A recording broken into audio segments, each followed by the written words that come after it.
तो MP board के class 10th के सभी विद्यार्थियों, जैसा आपसे वादा किया था, आपका एकदम रियल पेपर यहां पर ला चुका हूं। ठीक है, 401 जिन विद्यार्थियों का विषय कोड है वहां रट डालिएगा, यही हुबहू पेपर आपका परीक्षा में आने वाला है। चलिए बिना किसी देरी के वीडियो को स्टार्ट करेंगे। उद्धव ने गोपियों को किसका संदेश दिया? तो योग का संदेश दिया है। ठीक है, आत्मकथी के जो कवि है वो है जय शंकर प्रसाद। ठीक है, यही प्रश्न आएंगे। शब्द की एक से अधिक बार आवृत्ति हो तो वहां कौन सा अलंकार होता है? तो वहां पर पुनर्योक्ति प्रकाश अलंकार होगा। काशी किसकी पाठशाला है?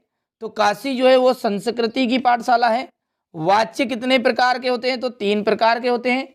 साना साना हाथ जोड़ी रचना किसकी है? ठीक है, तो ये है मधु कांकरिया जी की। चलिए, अब है रिक्त स्थान। आधुनिक काल का प्रारंभन सन 1843 में माना जाता है। कामयानी एक महाकाव्य है। काव्य की शोभा बढ़ाने वाले धर्म को अलंकार कहते हैं।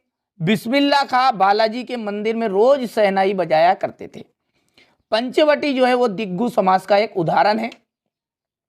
ड्राइवर, ठीक है, कम गाइड का जो नाम था वो जितेन नारगे था। चलिए इसके बाद में आगे बढ़ेंगे तो जोड़ी है तीसरे में आपकी। ठीक है, कौशिक का आ जाएगा आपका विश्वामित्र पहले का। 24 मात्राओं वाला छंद आपका दोहा है।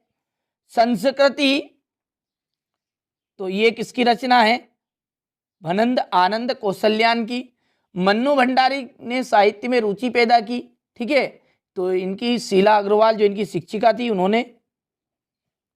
उल्लू बनाना, इसका जाएगा आपका मूर्ख बनाना। और अनु बम विस्फोट, इसका जाएगा विज्ञापन का दुरुपयोग। चलिए अब है एक वाक्य में उत्तर। सीता स्वयंवर में राम लक्ष्मण किसके साथ आए थे? विश्वामित्र के साथ आए थे।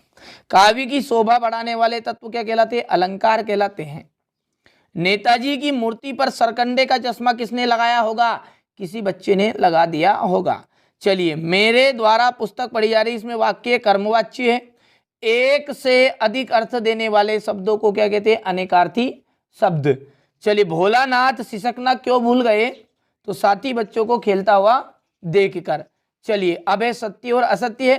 फसल हजारों खेतों की मिट्टी का गुणधर्म होता है, बिल्कुल सत्य है। दोहा एक मात्रिक छंद है, जबकि यहां पर बता रहा है ये वर्णिक छंद। बिस्मिल्लाह खां हिंदू मुस्लिम एकता के समर्थक में थे। ठीक है, ये आपकी राइट हो गई है। सप्तद्वीप में कर्मधारय समास है, ये असत्य हो गया आपका। किसी बुद्धिस्ट के मरने पर रंगीन पताकाएं फहराई जाती है, ये आपका असत्य रहेगा।